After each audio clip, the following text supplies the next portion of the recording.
Hola a todos, hoy nos vamos a sumergir en una de las épocas más increíbles y revolucionarias de la historia.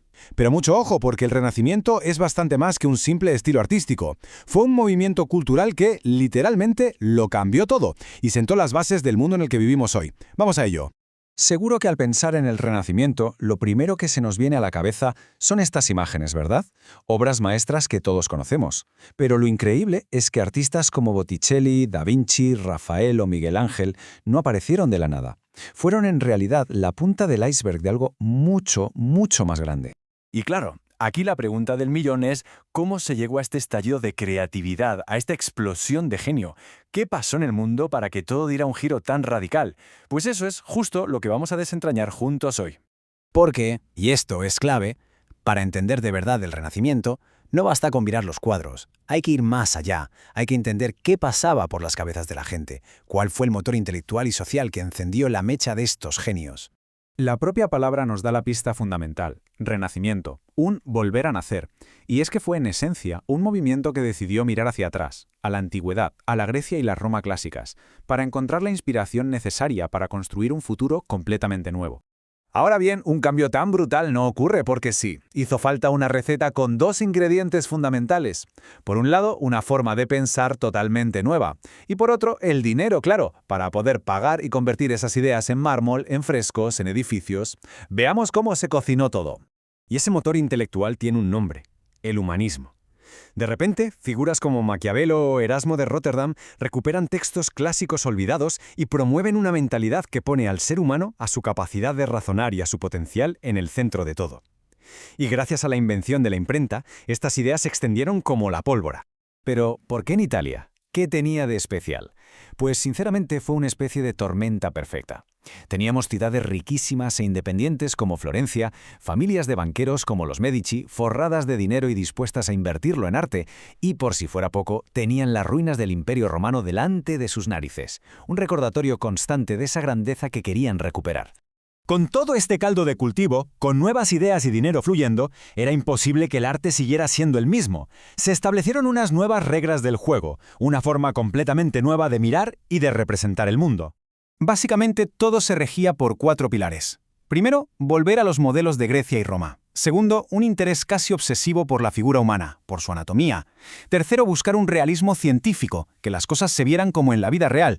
Y cuarto, y aquí está lo interesante, no se trataba solo de copiar la realidad, sino de mejorarla, de buscar una belleza ideal, perfecta. Y en esta comparación se ve la revolución de forma clarísima. Se pasa de un arte medieval plano, simbólico, centrado en Dios, a un arte renacentista que busca la profundidad, el realismo y que pone el foco en la experiencia humana. Pensemos por un momento en el shock que tuvo que ser ver por primera vez a un santo o a una virgen que parecían de carne y hueso, cercanos. Ojo, que el cambio no fue solo en la pintura. La arquitectura también dio un vuelco. Se dejó atrás esa obsesión gótica por la altura, por tocar el cielo, y se volvió a la armonía, al equilibrio y a las proporciones de la arquitectura clásica. Se buscaba una escala más humana, y el gran símbolo de todo esto es, sin duda, la increíble cúpula de Brunelleschi en Florencia.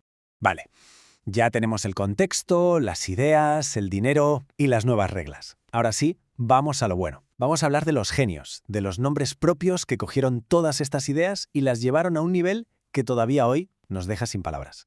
Pero es importante saber que esto no pasó de la noche a la mañana. Fue una evolución. Empezó poco a poco en el siglo XIV con pioneros como Giotto. Fue cogiendo forma en el XV con maestros como Masaccio y Botticelli, hasta que llegó a su momento de máximo esplendor, el llamado Alto Renacimiento. Y aquí es donde entran en juego 3 nombres que todos, absolutamente todos, conocemos. Si tenemos que destacar a alguien del Renacimiento temprano, ese es Sandro Botticelli. Su obra, El nacimiento de Venus, es un resumen perfecto de esta primera etapa.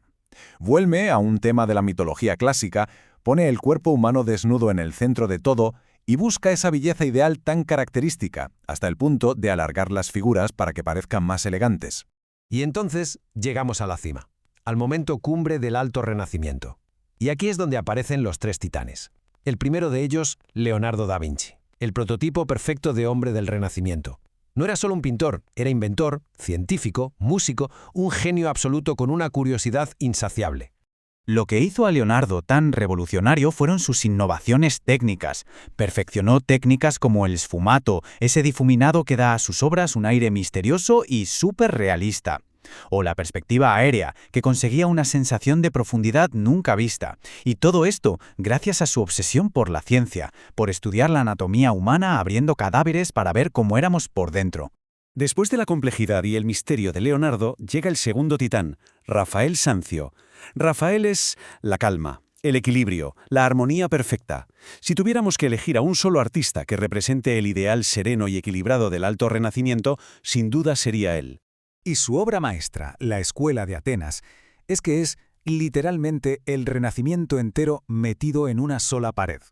Lo tiene absolutamente todo. Los grandes filósofos clásicos como protagonistas, una arquitectura romana grandiosa y una aplicación de la perspectiva matemática que es simplemente perfecta. Es la síntesis de una época. Y para completar este trío de ases, tenemos a Miguel Ángel, pura fuerza de la naturaleza. Si Leonardo era el cerebro y Rafael la armonía, Miguel Ángel era la pasión, la fuerza bruta, la emoción desbordada. Un artista con una ambición y una energía titánicas, que lo dominó todo: escultura, pintura y arquitectura. Y es que solo hay que ver sus obras. Su David tiene una perfección anatómica que parece casi sobrehumana. En La Piedad consigue transmitir un dramatismo y una belleza que te sobrecogen. Y la Capilla Sixtina. Bueno, la Capilla Sixtina es, sencillamente, uno de los mayores logros de la historia del arte. Un esfuerzo heroico que define su genio. Claro, una vez alcanzado este nivel de perfección, la pregunta es, ¿y ahora qué? ¿Se puede ir más allá? Pues la siguiente generación de artistas decidió que la única forma de avanzar era romper las reglas. A este nuevo estilo se le llamó manierismo. Es un arte más retorcido, más complejo, a veces un poco extraño, con colores artificiales y poses imposibles. Era una reacción directa contra la armonía perfecta de los grandes maestros. Muy bien, después de todo este recorrido, vamos a recapitular.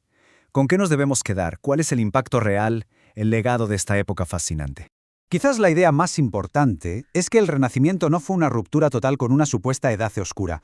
Hoy sabemos que eso no es del todo cierto. Fue, más bien, una transición larga y compleja.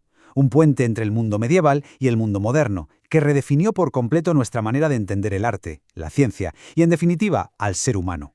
Y para terminar, lanzo una última reflexión al aire.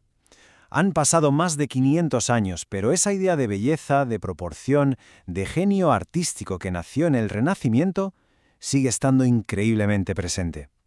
La pregunta es, ¿hasta qué punto nuestra idea actual de lo que es bello sigue siendo en el fondo una idea renacentista? Ahí queda eso. Muchas gracias por la compañía.